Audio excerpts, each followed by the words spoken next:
inagoo nabad qabno caafimaad qabna inaynu isugu nimaadno madashan iyo munaasabadan wasiirka wasaaradda horumarinta maaliyadda, wasiirka wasaaradda ganacsiga iyo dalxiiska, wasiirka wasaaradda tiknoolajiyadda iyo isgaarsiinta, wasiir ku-xigeenka horumarinta maaliyadda, agaasimaha guud, gudoomiyaha rugta ganacsiga, agaasima waaxeedada, howlwadeennada wasaaradda horumarinta maaliyadda iyo marti sharafka kale ee munaasabadan jooga.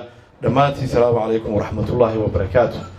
salaanka bacdi farxad weyn bay tahay inaan kasoo qayb galo munaasabadan aynu maanta ugu wanqalayno mashaariicda waaweyn ee lagu soo kordhiyey waxaa kala duwan ee wasaaradda horumarinta maaliyadda, taasi oo laga fuliyey miisaaniyaddii qaranka oo muwaadinku cashuurtii u bixiyey.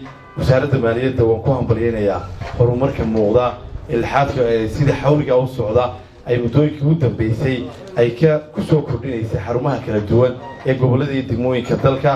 runtii mashruucan weyn aynu maanta joogno oo waxa kala duwana oo dhismayaal badan oo kala gedisana waaxdii dakhliga, xisaabiyihii guuda, takharadii kaydka, waxay wasaaradda horumarinta maaliyaddu u qabanaysaa waxa weeyaan in qaranka loogu adeego isla markaana lagu horumariyo mashaariicda horumarineeda dalka ka socda. muwaadinku cashuurtii uu bixiyey maalin walba markuu daawaday oo arko in wax loogu qabanayo oo wax lagu soo celinayo oo qarankiisa lagu dhismayo way dhiiri gelinaysaa, waxayna keenaysaa inay sii kordhiyaan.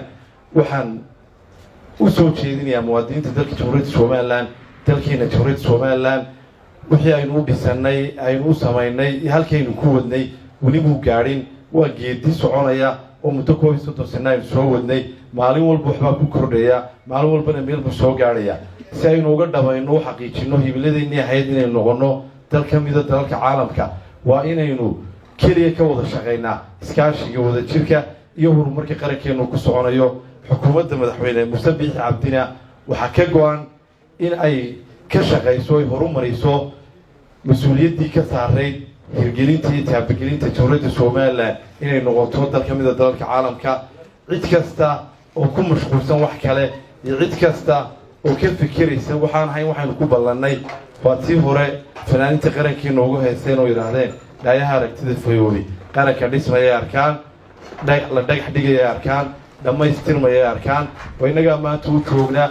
shalay baa la bilaabay, maantuu dhammaaday, berrina mid kalaa la dhisayaa.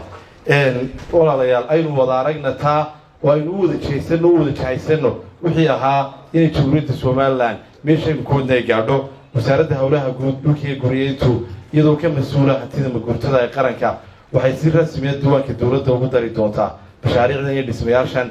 maanta waxauna ku wareejin doonaa wasaaradda horumarinta maaliyadda oo qaranka shaqooyinka maalinlaha ugu qaban doonta, waana hanti maguurtaa oo qaranku yeelanayo.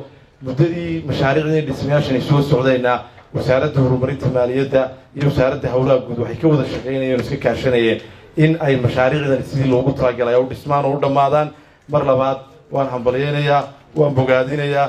aad iyo aad ba u mahadsantihiin. allah inoo barakeeyo. wasalaamu calaykum waraxmatullahi wabarakatu.